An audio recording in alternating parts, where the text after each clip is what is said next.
عليكم ورحمة الله تعالى وبركاته.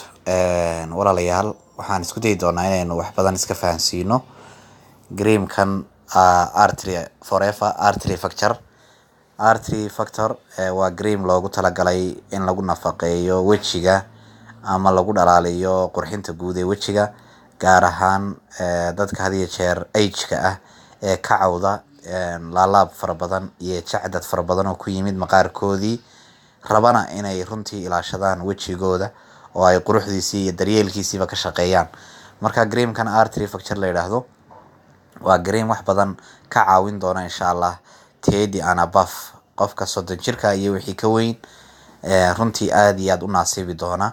Waxaa jira hooyooyin badan oo Soomaaliyeed oo duruufaha kala duwan ee cadceedda iyo dhaxanta badan iyo dabayshu ay ku keenaan wejiyadoodii inay dhibaato badan soo gaadho, isla markaana ay runtii u maaro waayaan waxyaabaha ay ku xallin lahaayeen.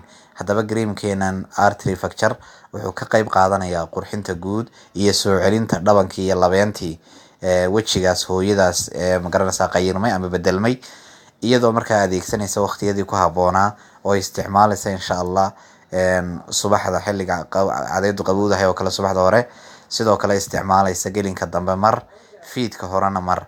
Laguma seexdo, laakiin markastoo la marsado 3 saacadood 4 saacadood 2 saacadood intaba waa ku jiri karaa wejigaaga.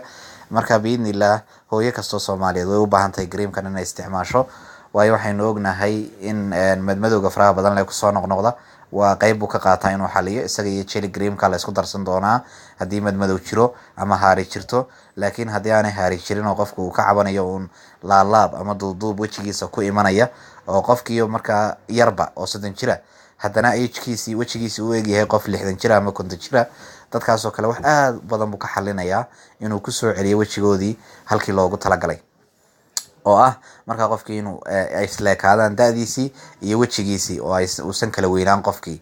Marka maasha Allah, maadaama dhibaatooyinkaas oo dhan ee naga xalinayo, waa inaan si dhow ula soconaa creamkan artery factor la yiraahdo. waxtarkiisuna runtii aad buu badan yahay, halkan kuma soo koobi karno. Intaas markaa ku dhaafi doonaa artery factor cream ha laga faa'iideysto insha Allah.